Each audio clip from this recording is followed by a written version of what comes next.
that you please take your seats.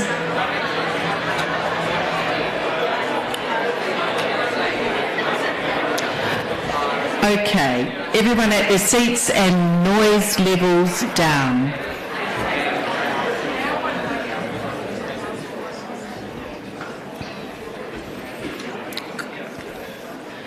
Awesome, thank you. Great session. Chaos was very organised. Well done. Congratulations. Look, over the last 24 hours, we've had some fairly interesting conversations with some of our political friends. So we've listened yesterday to Andrew Bailey, Nicola Willis, we had Grant Robertson in the House.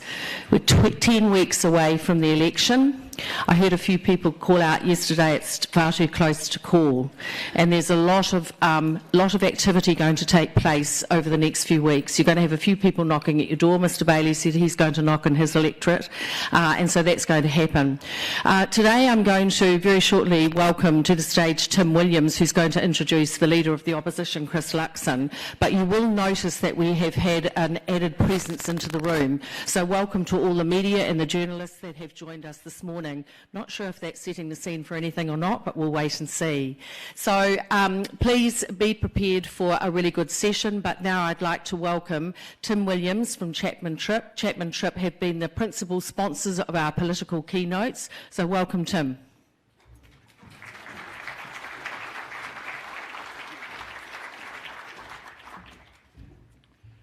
Good morning everybody. It's my pleasure, again, rather redundantly, on behalf of Chapman Tripp, to welcome to the conference's, welcome you to the conference's second preliminary session, and my privilege to introduce the Leader of the Opposition, Chris Luxon. We're privileged to hear firsthand from him on his party's policy intentions if they get elected on the 14th of October, and what they will be doing to get New Zealand back on track. Of National's headline list, cutting red tape, driving innovation, building infrastructure and encouraging investment are likely to be popular with this audience. Allowing the under-30s to make KiwiSaver withdrawals to meet their rental bonds, maybe not so much, but I understand that Chris is going to be making some important other policy announcements today, and I look forward to those. We'll be keen to hear more detail on National Party's plans for the insurance, banking, financial advisory and retirement savings sectors.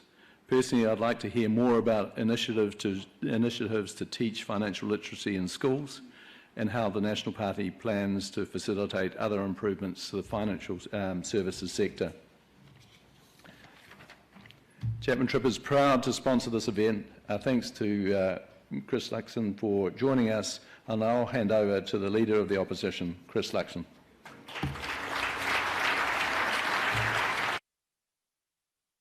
Thanks, mate. Appreciate it. Good to see you, buddy. Well, kia ora. Good morning, everybody. It is a real pleasure to be here. Can I say thank you for inviting me, and thank you for the work that you do in such an important sector for New Zealand. Can I say, Tim, thank you for the invitation and the introduction, and can I also acknowledge Rachel Smaley, who's done some outstanding work in advocacy around Farmac, and I want to thank her for that work as well.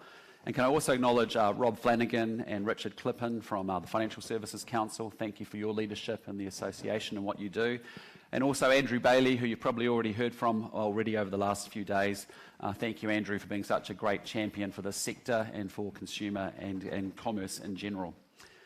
Now, look, I think this is the most difficult period and moment for New Zealand's economy since the global financial crisis, and arguably since well before that. And it's clear to me that families are going backwards. Real wages have experienced their most significant period of decline since records began, with inflation outstripping wages now for 3 years in a row. Food prices are up 30% in 6 years, and rents are up an average of $175 a week. And a family looking to refix their mortgage today will face an additional $700 a fortnight in the cost of servicing that debt, because interest rates have hit their highest point since 2008. And while wages may have grown, they're not nearly as quickly as the cost of living. And even as wages have struggled to keep pace with inflation, Kiwis have been dragged into higher and higher tax brackets. and inflation has put families on a financial treadmill. And that running faster and faster, working longer hours, scrimping and saving, cutting a lot of the fun out of life just to keep up is what is a reality for many Kiwis across our country. But the faster they run, the more they feel that they're not getting ahead. And from a macroeconomic perspective, it's clear that the New Zealand economy is seriously unwell. Despite the rhetoric of global challenges, we are now the only country in the Asia-Pacific region in an economic recession. New Zealand has one of the largest current account deficits in the OECD, as you know, at 8.5% of GDP, meaning that more and more of what we buy offshore is going on the national credit card. And despite low unemployment, the Crown accounts are in deficit, and they're expected to remain in deficit for at least the next 2 years, and possibly even longer than that. And meanwhile, just across the ditch in Australia, their economy is growing, they have a current account surplus, and their books are in the black. So I don't accept the argument that our economic woes can be blamed on global factors. Clearly, the country has experienced tough times in recent years, but there have been bright spots, and I think those opportunities have been squandered. With unemployment at similarly low levels, Michael Cullen, Bill English and Stephen Joyce still ran surpluses. And that should be the dividend of a strong labour market. Kiwis in work, paying tax, not reliant on the state for support, and that's when a responsible government pays down debt and it builds the rainy day fund for tough times ahead. But sadly, that hasn't been the case over the last few years.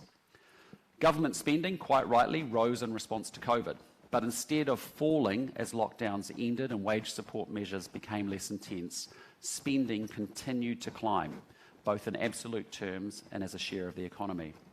And incredibly, that spending this year will be $30 billion higher than in either 2020 or 2021 during COVID, and $60 billion higher than when Labor came into office. An extra $1 billion a week, 80% increase, and the question is, have we had an 80% increase in public services? Treasury is currently forecasting a larger deficit this year than in 2021, when the border was shut and periodic lockdowns drove billions of dollars of support payments. And I think it's one thing to be spending heavily in operating deficits as you revive an economy with high unemployment and stagnant inflation. But the decision to drive huge growth in spending and run large deficits, even after the pandemic has ended, will leave a major fiscal hangover for whoever inherits the books in October. Now, having depressed you, and despite all of those challenges, I do want to tell you that I am incredibly optimistic for the future of New Zealand, because I believe we have all the fundamentals and all the secrets for success that we need to do well in the world in the next 50 years.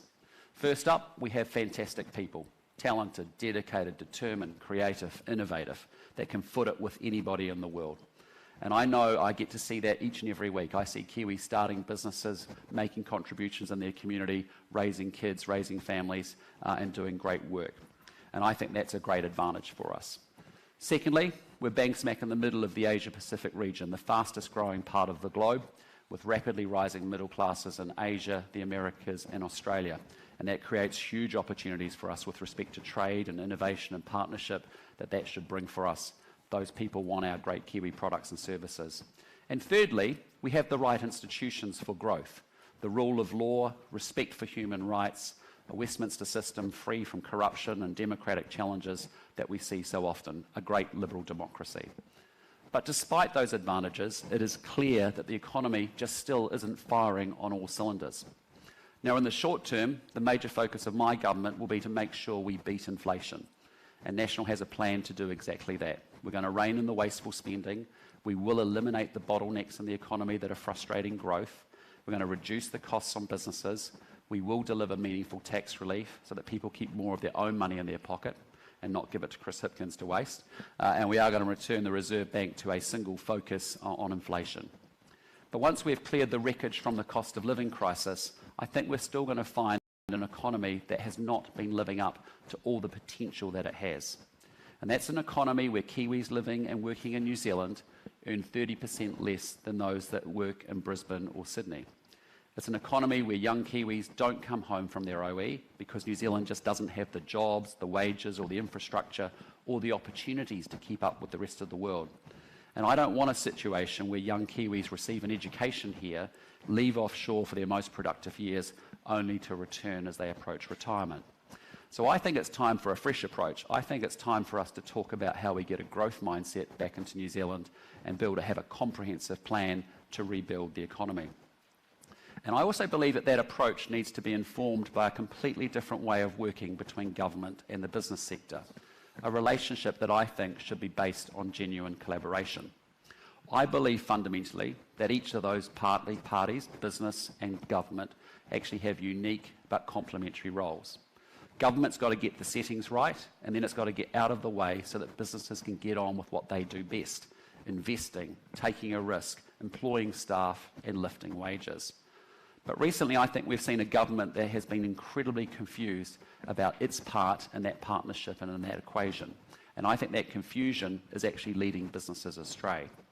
The government is so keen to intervene and to set new rules that I see a lot of major companies increasingly looking to Wellington for direction before they develop their own investment plans. And it's created, I believe, a parent-child relationship that is actually depressing the spark and innovation for which Kiwis have historically been famous. And that has to change.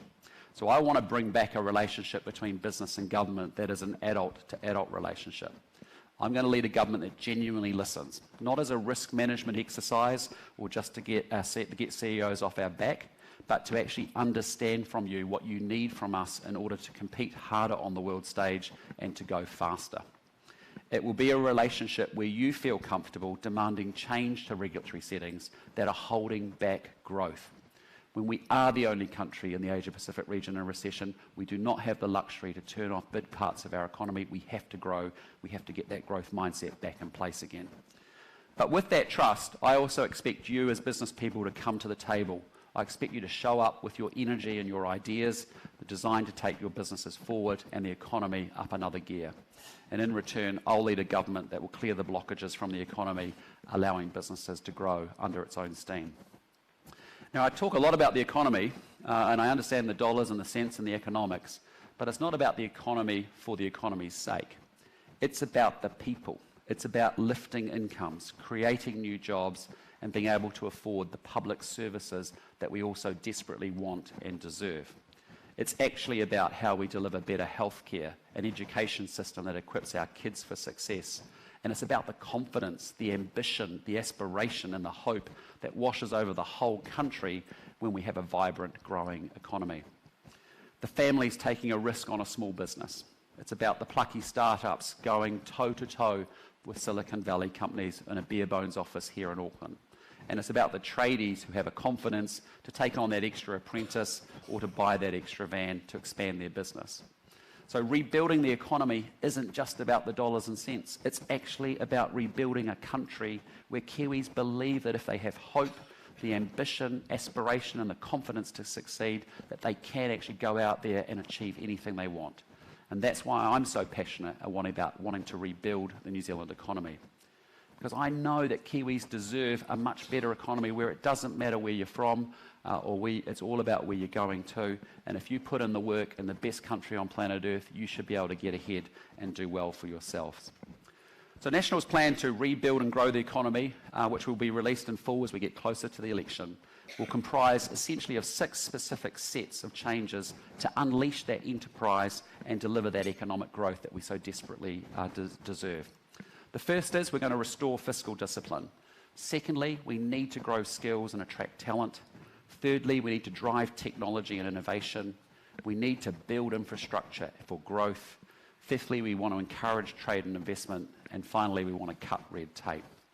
That's the overall plan, but the overarching goal is that we need to rediscover our mojo again.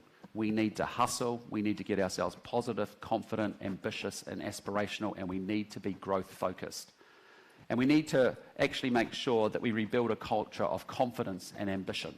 And my message to Kiwis is that if you play by the rules, government will get out of the way and we will let you thrive. Because we know that Kiwi ingenuity is actually what powers our economy, not the government. Government can enable growth, and that's what we should focus on, the enablers of growth, but we can't replace the optimism, the energy of Kiwis who have incredible ideas, committed to competing out there on the world stage. Now, in just the last 18 months, we've made already a series of major announcements as part of our plan to rebuild the New Zealand economy along the lines of those 6 strategic thrusts. And that is to restore fiscal discipline. We've announced that we'll make $400 million of savings from consultants and contractors, which has grown to $1.8 billion per year. So enjoy the last 58 days if you're a consultant out there. Make the most of it as you can, because time will be up shortly. But it's obvious to us that New Zealanders can use that money in a much better way than Wellington can. And that's why we've tagged those funds, in particular to National's Family Boost policy, which is a childcare tax credit that will see families better off by $75 a week to support them with the cost of living. And we'll also soon be releasing our fully costed tax and fiscal plans, showing how we're going to rein in that wasteful spending and let Kiwis keep more of what they earn. Now, in growing skills and attracting talent, we've presented our Teaching the Basics Brilliantly plan, requiring primary schools to teach an hour of maths and reading and writing each and every single day. And we'll also give our parents information on how their children are progressing regularly. We have to build a world-class education system. That's so important to me. It's one of the things I've discovered in my 2 years in politics that has alarmed me the most. 40% of our kids today are not in school regularly. 75,000 are chronically absent from school. Half our kids show up at high school not ready to go in at the standard they need to be. Half our 15-year-olds failed the most basic maths, reading and writing test. And when most of us went to school, we were in the top 10 countries on maths, reading and science in the world. And we're well out of that now. So we've got to rediscover that. We've got to build a world-class education system so we can get the skills in place to grow our economy. We also know that skill shortages have become a major challenge in the health sector, which is why we're going to introduce a new bonding program for graduate nurses, and we're also going to train hundreds of more doctors each and every year by expanding our places at our medical schools in Otago and Auckland and opening up a 3rd medical school at the University of Waikato. And we're going to drive innovation, science and technology and innovation hard. We announced that we're going to end the ban on GMO. We're going to give farmers more choices to reduce their emissions and embrace technology and tools to do so while they continue to grow their businesses. And on infrastructure, we've made a series of major announcements. We're going to get more houses built by introducing Build for Growth payments, funding to councils so that they deliver the long-term housing growth so they can manage the cost of infrastructure that comes with that growth.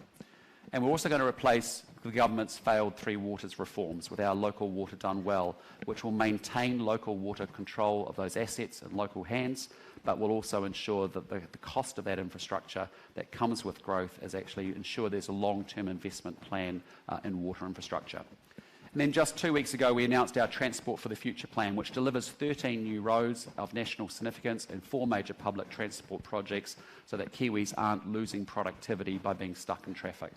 We're going to encourage trade and investment because as a small trading nation, we don't get rich selling stuff to each other. We have to go out there in a world of 195 countries and 8 billion people and thrive and build new connections and partnerships with the world. And we are going to cut red tape so that our businesses can get on with and grow under their own steam without constantly being dragged down by government and to have the certainty that they need to invest. And that's things like slashing consenting times for renewable energy and infrastructure, so that we can double the amount of clean, renewable electricity in New Zealand over the next few years. Our plan to get Wellington out of farming by making a raft of sensible regulatory changes designed to bring trust back to the relationship with rural communities on fresh water, winter grazing and resource management. But I'd say it's also critical that we kick investment into overdrive in New Zealand. And yes, New Zealand has skills shortages and we're committed to addressing them. But long term, it's absolutely essential that businesses can access the capital that they need to innovate, to grow and to invest. And we need much more modern plant and equipment. We need more R&D and ultimately more capital flowing through and into New Zealand's fastest growing businesses so that we can take the economy up a gear and compete with some of the world's most productive countries. And we know that has to be the goal, because enabling that growth of those highly productive businesses, the cutting-edge startups and the world beaters, is exactly how we're going to lift wages for everyone and deliver the standard of living that everyone deserves. But in the current rules in the financial sector, they aren't delivering on that vision. And so often small businesses are actually dragged down by all of that red tape. They're dragged down by the rules that treat them like pariahs when they want something as simple as just an increase in the size of their overdraft. So that's why today I want to make a couple of small announcements on National's plan to cut financial red tape, to grow the pipeline of capital to New Zealand's businesses, and to deliver the investment we need to lift incomes for all. And first, I want to talk about KiwiSaver. KiwiSaver plays a really increasingly large role in the New Zealand investment environment as Kiwis are building their nest eggs and saving for their retirement. And we believe the settings are largely fit for purpose. But with some fund managers looking to actually diversify their investment offerings into startups and into infrastructure projects, we think it's important that all Kiwis can get in on that action. And the current settings require KiwiSavers to keep all of their savings with a single provider, limiting choice and ultimately worsening competition. And ultimately that means that Kiwis, unwilling to shift all of their savings to a different provider, are actually left on the sidelines of new investment opportunities. And that limits choices, and it limits competition, and it constrains growth. And ultimately, that means that smaller savings for Kiwis at retirement. And that's why we're going to end the requirement that KiwiSavers keep all of their savings with a single provider. With providers increasingly diversifying their offering, we think that savers should be able to get on some of those new offerings without putting all of their savings at risk with a single provider. And that change, as many of you will know in the room, was recommended as part of EY's Capital Markets Review, and we think it's a sensible change to drive competition, to give savers more choice, and to support innovation in the sector. And there is nearly $100 billion now of capital built up in KiwiSaver, but we're not using it as effectively as possible. And so giving Kiwis the choice to spread their savings across multiple providers will ensure fast-growing companies looking to attract investment from KiwiSaver providers will have more opportunities for investment. KiwiSaver can and it should play an important role in capitalising the New Zealand economy, to fueling that growth and innovation for the future. Now, National is also going to make some common sense regulatory changes to give Kiwis some more control over their own money. And first, it's very clear to us that the CCCFA changes passed 2 years ago have not proven fit for purpose. And while well-intentioned, in reality, those changes have just loaded costs and delays onto anyone looking to borrow even a small sum of money.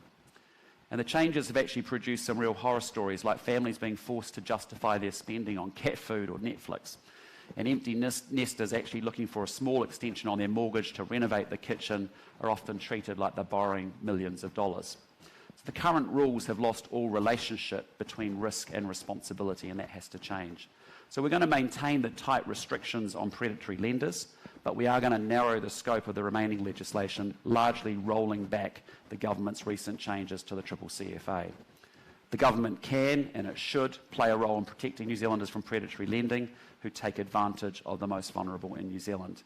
But the recent CCCFA changes perversely punish responsible lending, and it's been tying Kiwis up in hours of red tape when they want something just as simple as a mortgage extension. We're also going to fully roll back the government's conduct of financial institution changes, and that add more regulatory costs on lenders, but do actually very little to reduce risk in the financial sector.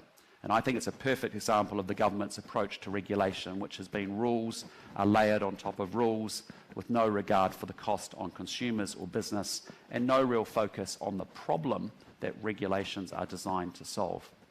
And instead of introducing new rules and new regulators, the focus should actually be on cleaning up the rules that we already have and enforcing those rules in a fair and predictable and certain way, so consumers are protected and there is no genuine misconduct. Let me say, economies don't just grow by accident. They need careful management, and pruning back the barriers to investment and delivering the environment that businesses need to thrive is absolutely critical. We want world-class infrastructure. We need growing connections to new markets and new opportunities, and we need a pipeline of talent to fuel innovation for years to come. And getting those settings right means that we can deliver on the opportunities that Kiwis deserve, whatever they want to achieve. That's what we want, an opportunity society where Kiwis can go out, work hard and do well for themselves and feel that this is a place that they can do that in. And a government I lead is going to play a role. We're going to deliver a comprehensive plan to rebuild the economy, focused on those 6 critical sets of changes to unshackle businesses, to ensure that they can innovate, invest and grow. But I also expect business to play their role in New Zealand society too. because I am confident if we give Kiwis a chance to thrive, we can build a growing, a dynamic, a competitive, an aspirational economy that beats inflation, lifts incomes, and delivers the great public services that we can all rely on. I'm confident with that fresh approach that New Zealand has an incredibly bright and optimistic future ahead of it. And it's impossible not to be optimistic when you're lucky enough, as I said, when I get to see great innovation across the country every single week. But I tell you, there is an entrepreneurial spirit that ripples right across New Zealand, that drives new ideas, creates new businesses and new partnerships. And I just believe that if we can harness that energy, we can embrace the full potential of this great country of ours, and we can deliver on all the ambitions that we have and share that with our fellow citizens for our future. Thank you so much, and happy to take any questions. Thank you. Have a seat, Chris. Wow, there's a bit to be talking about there, Chris. Nice to see you. Good to see you too. Gosh, first question, easier to run an airline or run for government, do you think? I'm loving it, actually. I mean, I guess the thing is, people ask me that question quite a bit, actually. You know, what have been the big changes coming from the commercial world into the political world? And, you know, essentially it's been the same with a lot of my business experience. You know, the National Party needed to turn around first and foremost. The second thing I'd say to you is the country needs a turnaround, and some of the principles are actually very, very similar.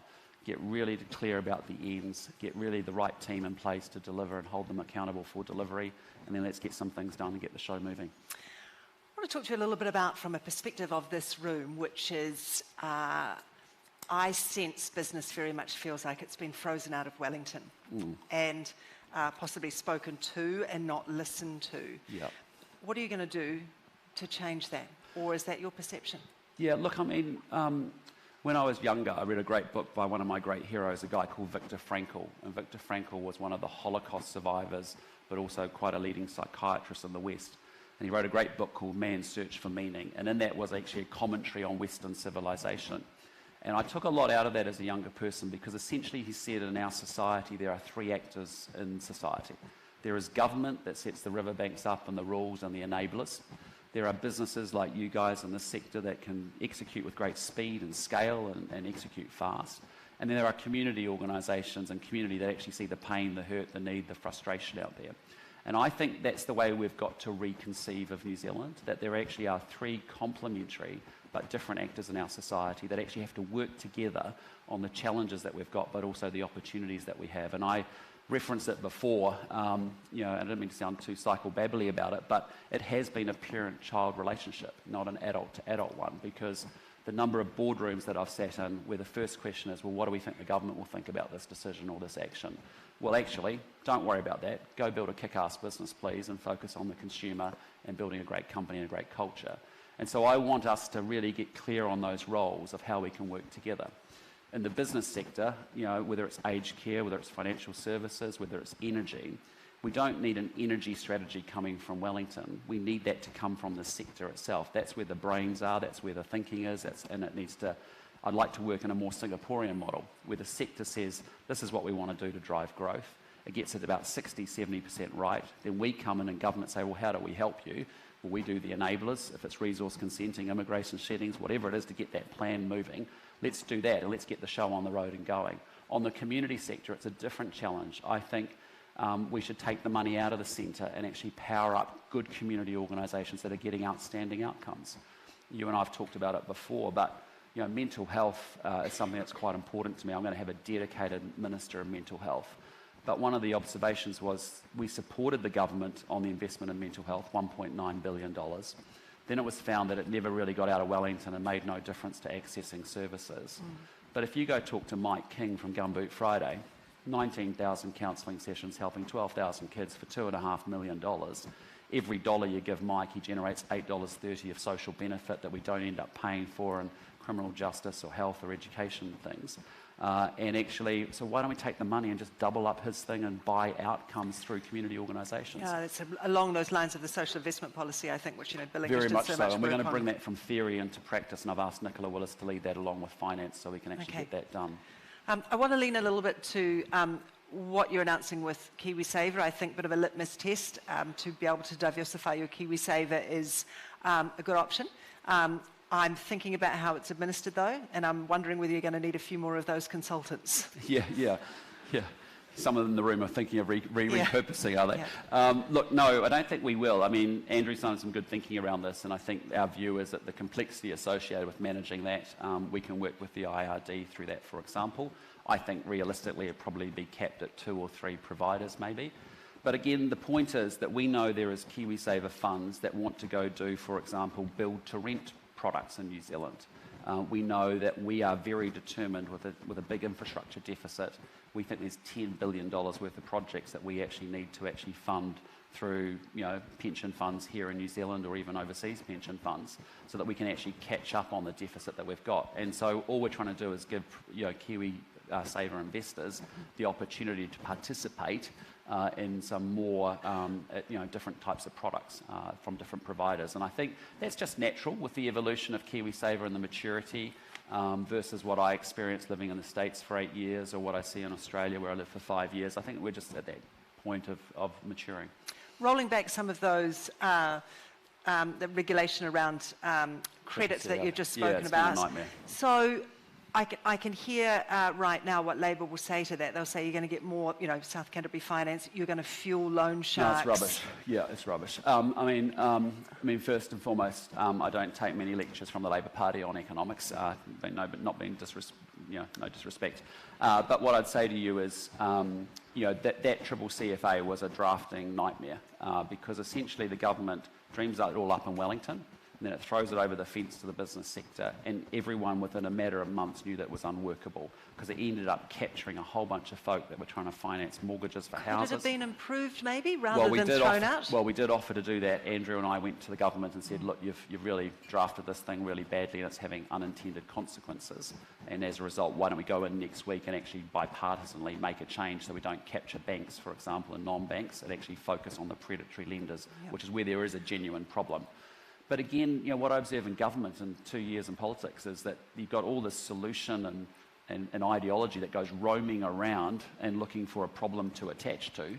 But in my old world, you define the problem really clearly, and then you put common sense, pragmatic, practical solutions to deal with the problem. It's a poor problem definition in government. When I talk about industry, sector, business feeling frozen out of Wellington, I'm going to ask you about whether you have spoken to business about some of what you've announced today, about whether it's feasible to be able to split KiwiSaver, about whether it's the right thing to do to roll back some of these regulations. Yeah, look, we have. One of the measures I put in place when I first became leader of the National Party was that I wanted all of my spokespeople. I have 6 monthly performance reviews, which is a new concept in government. But basically one of those things is I measure their success by how much they are out of those wood-panelled offices in Wellington and actually engaging with the sector. And someone like Andrew Bailey and Nicola Willis have done a fantastic job of getting around the business community and actually understanding the constraints on the triple CFA stuff. But we also hear those stories every day. I was in Pararumu last night at a public meeting and people coming up and talking about how hard it was to get finance as a first home buyer for a new mortgage because of the triple CFA essentially. Small developers that are falling over because of that issue as well. And then on the KiwiSaver front, well, it's been a recommendation from that capital markets review. Is this enough on KiwiSaver? If we need KiwiSaver to be, matching right up there with what, is going on in Australia. And there's a bit of tinkering. Not a lot of love in this room, I have to say, for the bond, that you can access your bond for your tenancy. Having a rethink on that at all? No, look, I appreciate it. Look, it's quite a small policy in many regards. It's just acknowledging that we have some young people that don't have the bank of mum and dad at home. They're off to university. They may be people like me who, first in my family ever to go to university, and they may or may not have the family support, and as a consequence, their rental accommodation is a major, particularly that first bond. We've capped it for a period of time and for an age, and we're just acknowledging it goes from their KiwiSaver account. I appreciate that does, it's not forever, but we want them back in the KiwiSaver so that we can actually get the compounding value of the growth of those funds. Getting a lot of headlines at the moment, Chris, about overseas buyers. Are you going to open that up again? Yeah, we'll have more to say about it shortly. I know the government wants to try and come at us on a range of issues, but I guess what I'd just say, if you just zoom out a little bit, is New Zealand is the most restrictive country for foreign direct investment in the developed world. And the one that's next after us is actually Mexico, and we're still well ahead of them by a long way. So one of the challenges that we've had in New Zealand is that it's about this capital thing. And what we want to do is catalyse and unlock and use the capital that already exists in the $100 billion of KiwiSaver funds here in New Zealand. But if you think about it, there's $11 trillion worth of sovereign wealth funds around the world. There's $53 trillion worth of pension funds in the top 22 markets of the world. And the world is awash with cash. And we have not been welcoming to capital to New Zealand. And so the contrast, I've been studying small advanced economies for the last 15 years, and I've looked at Ireland a lot. Well, if you were to go and invest a European operation in Ireland, you'd say, I've got $50 to $100 million to do it. It's a completely different experience. You show up there and you go, hi, I'm from New Zealand, I've got my pet food company, I want to launch it into Europe or whatever. They go, thank you, Rachel, for coming, we're really grateful you came. Here's some land that's already resource consented, you can build your new head office here. Here's a floor in a building that's already available, and you could take off on one of those. And here are 5 people that you need to know in your sector that actually are related to what you do. And I'm your customer account manager, and if there's any problems, you just call me. Now, that's a very different experience from the New Zealand experience for companies that I've spoken to, large tech companies, big investors. I think the Irish, though, the public would say, though, that a lot of those earnings, a lot of that revenue, a lot of the goodness, the tax and whatever goes out of that country. Well, I just tell you, Ireland used to be 3/4 as wealthy as New Zealand, now it's twice as wealthy for 5 million people. And I wouldn't mind having twice the number of GPs, and I wouldn't mind having twice the number of teachers. And they can do that because they've got an economy that affords it. And they've also invested in education, driven into technology in a big way, and as a result made their country wealthier. In terms of opening up to foreign buyers or foreign investors, we have a housing shortage. What are we pumping in? About $1 million a day into areas like Rotorua to keep people in motels? $1 million on emergency housing. Yep. Yeah, that's extraordinary. Can we afford necessarily to be opening up the borders then? Look, we're going to we'll have more to say about it. It's a broader conversation about saying, how do you get the economy growing? Yes, there's education, infrastructure, skills, red tape, international connections, foreign investment and overseas investment is a piece of that. We'll make sure that we get the balance right between protecting New Zealand's interests but also having access to capital. What I would say from being around a few governments and opposition parties over the years, very, very easy to promise the world in opposition. Yeah. Very challenging to deliver in government. And I think we've seen some of those challenges play out recently. And John Key, I'm sure, would agree with that. How do we believe you? Why do we believe you? You haven't been in government before, and you're promising us the world. Yeah, well, look, I don't make promises that I don't follow through and deliver on. And I think, we don't hit this with deep ideology or political ideology. What we're actually saying is, again, what are the problems that we have in New Zealand? And let's be clear, it's around inflation and cost of living and about economic growth. It's about law and order. It's been about health and education. They are the 4 big things that New Zealanders are concerned about and we keep talking about, but we don't seem to solve. I mean, this government's been incredible to me. I mean, it's a very unique and special skill set that they have to actually spend 80% more money on government spending, the second biggest government spending per capita country on earth, to actually hire 14,000 more bureaucrats plus the 2,000 more consultants and actually deliver worse outcomes on health, education, crime and the economy. It's a special skill set. I don't know how you do that. You've got 3 years to turn that around. Yep. We've got youth crime, we've got youth offending, we've got kids not in school. But the problem has been, to be honest, Rachel, a lot of it's about outcomes. And it's unique in government that they measure success by how much money is spent rather than the outcomes that are delivered. How are you going to change that? Well, we're going to make sure that we have better public service targets, well delivered and frames that everyone's clear about what they're doing. I want everyone walking into the Ministry of Health today to know that their job is to get emergency wait times down, so we're not 30% of us waiting more than 6 hours, but it's 10%. They need to know that there's got to be less than 1,000 people waiting for 4 months to see their first specialist, not 53,000 as there is today. So when you've got targets and you've got metrics and you distinguish outcomes from inputs, that's where the focus has to go. And so you're remunerating CEOs on that, making sure that we make that very clear and transparent to all. I think you'll start to see that's the way, the how we've got to get things done. When you talk about that with the health system, I go, yep, that sounds great. But in there, you've also got the Māori Health Authority. You've got my good friends at Pharmac.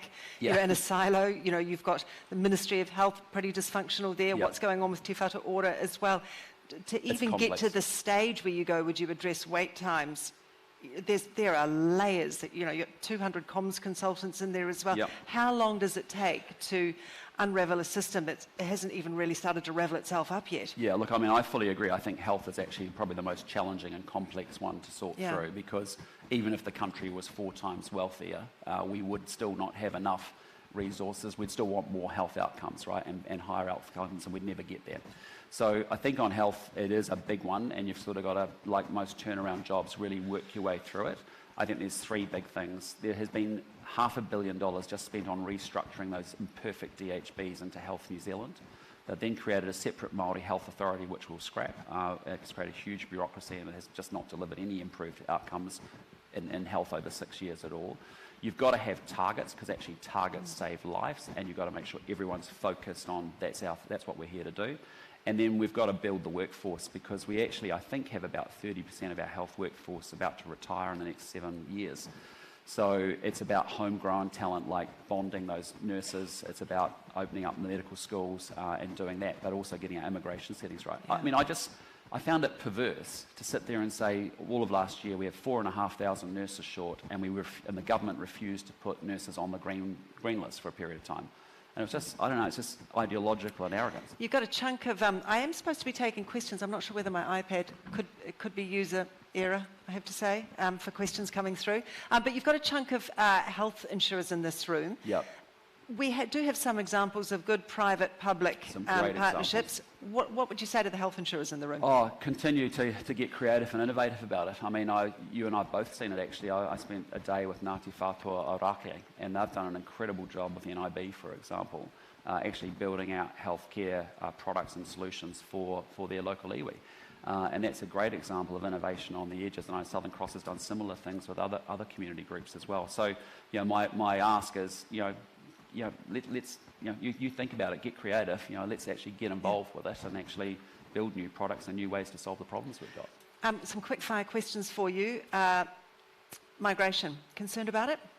A lot of people leaving? Really concerned. We had 34,000 Kiwi citizens leave New Zealand in the last year. Is that just post-COVID though? A lot of young people heading overseas for the OE? I mean, we've been through these phases before, but what I'm really conscious of, I'm a dad of a 23 and a 21-year-old, and you just want to make sure that, and I left overseas, I was overseas for 16 years in Sydney, London, Chicago, Toronto, New York, but we want to make sure we're building a country that is a place that's compelling for our kids to want to stay in, start a business, make a contribution to the community, raise family. And a lot of that gets you back to, well, let's make sure the education system works. Let's make sure that healthcare systems, when it needs to be there, it's there for them, that the crime is under control and not out of control. Let's talk about China. Yep. How do you balance the two superpowers between the China and States? How do you... Really important relationships. China's one we've had a long-standing relationship over 50 years for now. It's based off mutual respect. We will have areas of common interest where we'll collaborate very strongly, and we'll also have areas of difference where we need to stand up for values that we believe in. I think China's in quite a challenged place personally. Yeah. I think when you look at what's happening in their property market and look at what's happening in their broader economy, you're seeing some real challenges there. And you're seeing that actually manifest itself here in New Zealand with respect to dairy prices that fell 7.5% the night before last, and it will cause some pain. And you've also got, then they've got a demographic problem, frankly, about the mid-century as well, which will start to make them more like a middle power economy that actually has got sluggish growth and can't quite get there. So I think we need to diversify as well as do the business in China. It's not to say we shouldn't do business in China. We should definitely do that and expand opportunities there. But I would love to see New Zealand businesses build their fluency and literacy in places like Indonesia, Southeast Asia, India, UK, Europe, and ultimately the US as well. Okay, just quickly, Winston.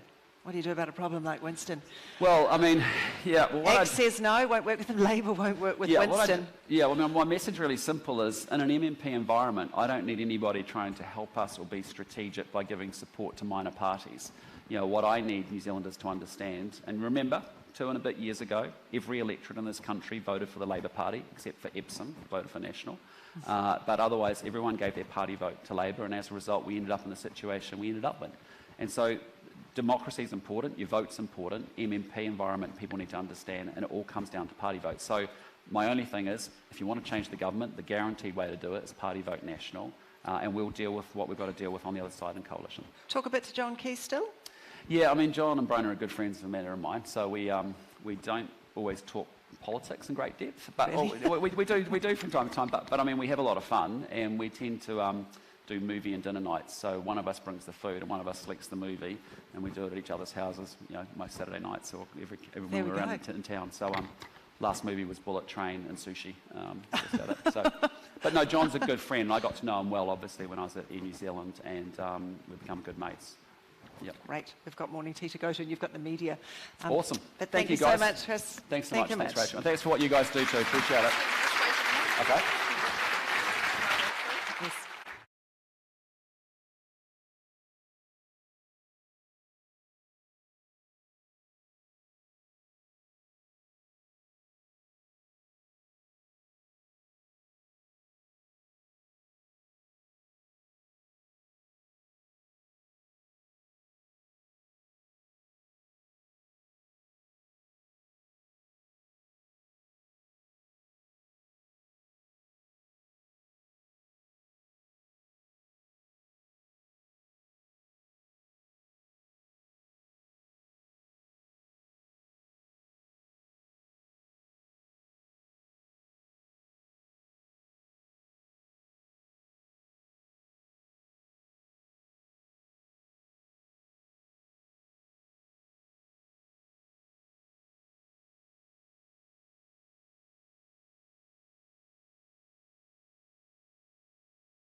Everyone, how are we?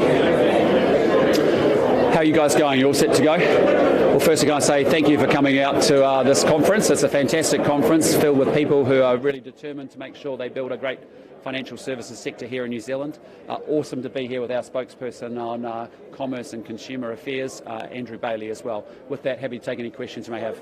So we'll just start over here. So would splitting KiwiSaver lower fees? Sorry, say that again. Would splitting KiwiSaver lower fees? Yes, I think it will put downward pressure on fees because we're encouraging more competition. But essentially our announcement today is to say to Kiwis that you don't have to have all your KiwiSaver savings in one single provider, with one single provider. You can have multiple providers, and that's so that you can access other new and interesting investment options, and as a result invest as you wish to do so. Mr. Luxon, you can already split the KiwiSaver funds through certain platforms like Invest Now. What are you proposing that's so different to using horizontal? I'll let Andrew talk to that. Well, the reason why that has happened, there are a couple of providers that do offer that service, but the reason is they've reacted to the issue that you cannot, at the moment, have more than one KiwiSaver provider. So we think people should have the choice. Yep. Obviously, not everyone will want to do it. More sophisticated investors may want to have different providers. And the key purpose of this is to enable people to look at investing in different types of KiwiSaver providers that offer a different investment opportunities, such as infrastructure or build to rent or whatever, or venture capital, whatever. And some companies and most providers will have the expertise to do that. Just the stuff around the removal of the legislation around conduct of financial institutions and the regime that's coming into place.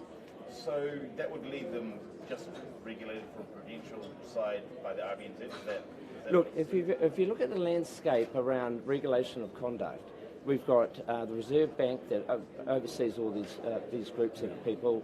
We've got FMA already got a whole plethora of regulations. We've got financial markets conduct bill. We've got a whole lot of financial markets legislation bill. We've got all these different acts that interplay in terms of conduct. What we're saying is, look, the Kofi bill was about dealing with an issue that the government perceived that there was an issue around entities not doing proper conduct. We already have in place enough legislation to deal with this. We want to simplify it. If you go into that room now, everyone is saying to us, we are just so over-regulated. So we want to give some breathing space. We want to make sure that there is still proper conduct regulation, and there is already there. That's what we're saying. But some of them are not actually, there's no licensing regime.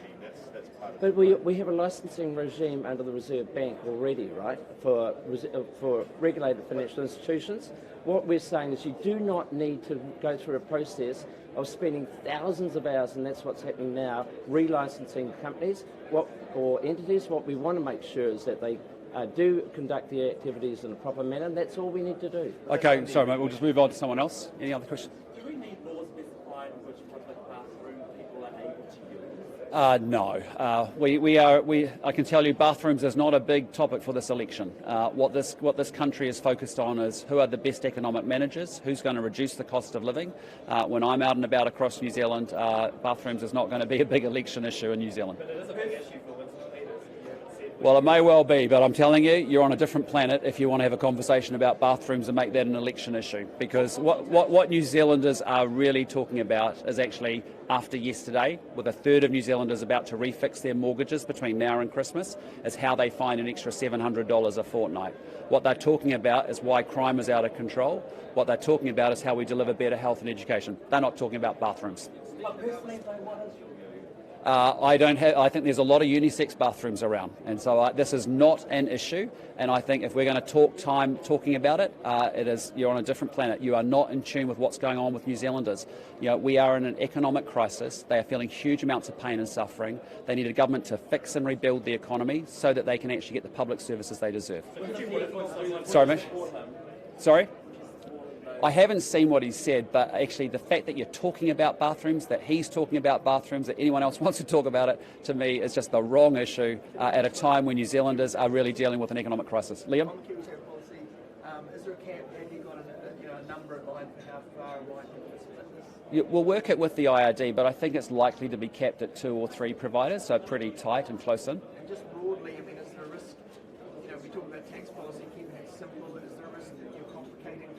Look, no, we're not. We're at a point where we've got a mature KiwiSaver industry now that's evolved over a number of years.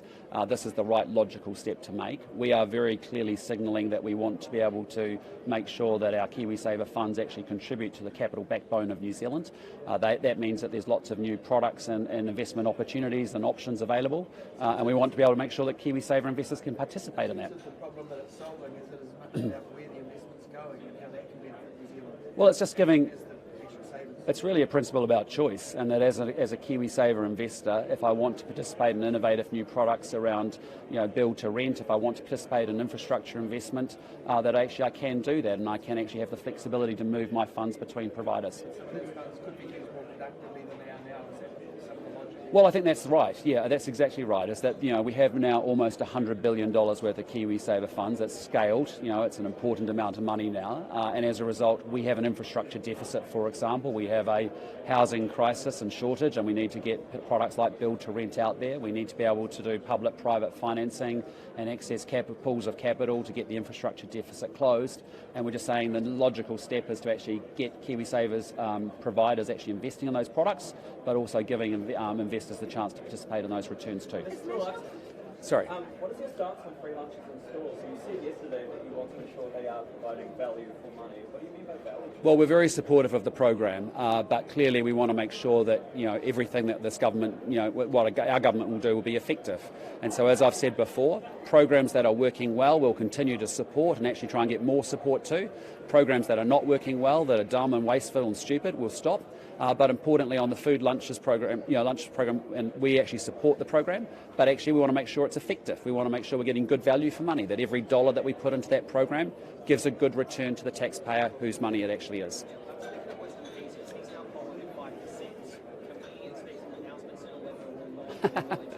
What I'd just say to you and all New Zealanders is there's only one way to change this government. The guaranteed way to change this government is to party vote national.